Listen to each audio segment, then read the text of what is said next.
រតនសធារីមានអាយុ12ឆ្នាំ អ្នកខ្ញុំឈ្មោះរូបបញ្ញាមានអាយុ12ឆ្នាំ អ្នកខ្ញុំឈ្មោះម៉ាតាមានអាយុ12ឆ្នាំ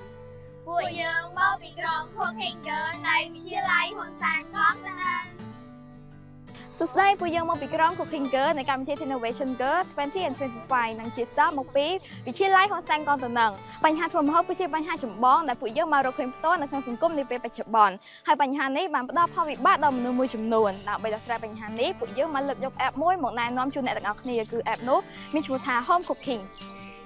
តោះខ្ញុំនឹងនាំអ្នកទាំងអស់គ្នាទៅស្គាល់ពី app របស់ខ្ញុំ app នេះគឺជា app មួយប្រភេទដែលអាចផ្លាស់ប្ដូរអ្នកទាំងអស់គ្នាឲ្យចេះចម្អិនម្ហូបស្គាល់អំពីអាហារដែលអាចឲ្យរាងកាយយើងមកមុននិងស្គាល់អំពីអាហារមួយចំនួនដែលអាច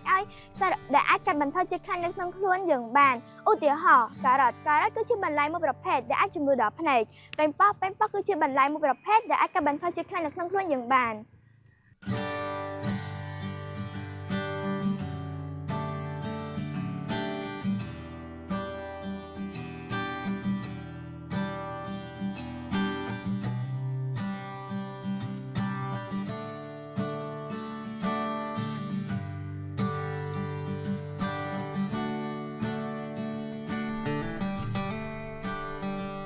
អត្ថប្រយោជន៍របស់ app យើងខ្ញុំគឺជួយដល់អ្នកដែលមិនចេះធ្វើម្ហូបនិងជួយដល់អ្នកដែលមានគម្រោងមកភោជនីយដ្ឋានបន្តបន្តជាច្បាស់អំពីមុខម្ហូបនិងអាហារូបត្ថម្ភជួយលើកស្ទួយមុខម្ហូបខ្មែរនិងបង្ហាញអំពីម្ហូបខ្មែរនិងរួមផ្សំជាមួយនឹងមុខម្ហូបប្រទេសហើយបង្ហាញថាមិនស្រីក៏អាចធ្វើបានអាចតែមានភាពក្លាហាននិងក្នុងការពិចារណាឲ្យបានល្អិត